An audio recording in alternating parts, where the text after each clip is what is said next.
Confucius ने एक बार अपने दो शिष्यों को झगड़ते हुए सुना। एक सज्जन स्वभाव का था और सभी छात्र उसे शांतिपूर्ण व्यक्ति कहते थे। दूसरे के पास अच्छा दिमाग और दयालु हृदय था, लेकिन वह अत्यधिक क्रोध का शिकार था। यदि वह कोई काम करना चाहता तो वह करता और कोई उसे रोक नहीं सकता। यदि कोई उसे रोकने की कोशिश करता तो वह अचानक और भयानक क्रोध दिखाता। एक दिन ऐसे ही गुस्से के दौरे के बाद उसके मुंह से खून आने लगा और वह बहुत डरकर कन्फ्यूशियस के पास गया।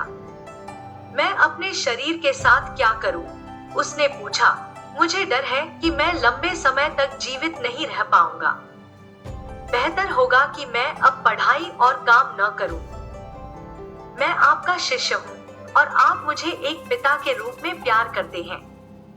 मुझे बताएं कि मैं अपने शरीर के लिए क्या करूं?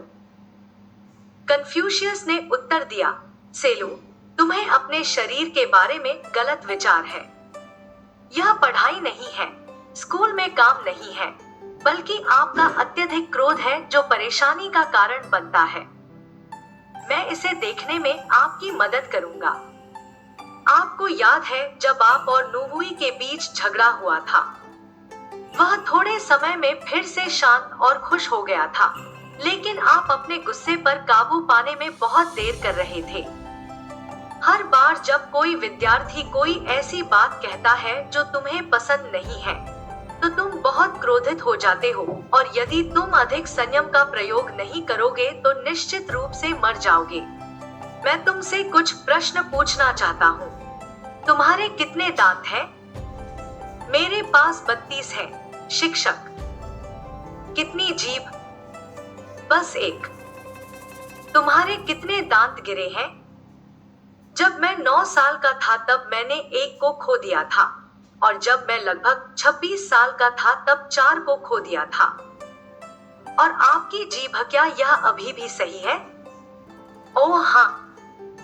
आप मुनगन को जानते हैं, जो काफी बूढ़ा है। हाँ, मैं उसे अच्छी तरह जानता हूँ। आपको क्या लगता है कि आपकी उम्र में उसके कितने दांत थे? मुझे नहीं पता। अब उसके पास कितने हैं? मुझे लगता है 2। लेकिन उसकी जीभ एकदम सही है, हालांकि वह बहुत बूढ़ा है। आप देखते हैं कि दांत मजबूत हैं, लेकिन वे गिर गए हैं और जो कुछ भी वे चाहते हैं उसे पाने के लिए दृढ़ हैं। वे कठोर हैं और कई बार जीभ को चोट पहुंचाते हैं, लेकिन जीभ कभी भी दांतों को चोट नहीं पहुंचाती है। फिर भी यह अंत तक कायम रहता है, जबकि मनुष्य की जीभ सबसे पहले दांतों के साथ शांत और कोमल होती है। यह कभी भी क्रोधित नहीं होती है और उनसे लड़ती है, भले ही वे गलत स्थिति में हों।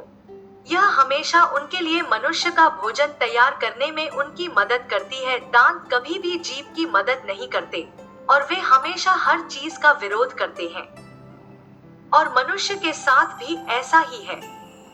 विरोध करने के लिए सबसे मजबूत सबसे पहले क्षय होता है, और यदि आप आत्मनियंत्रण का महान सबक नहीं सीखते हैं, तो सेलू, आप भी ऐसे ही होंगे।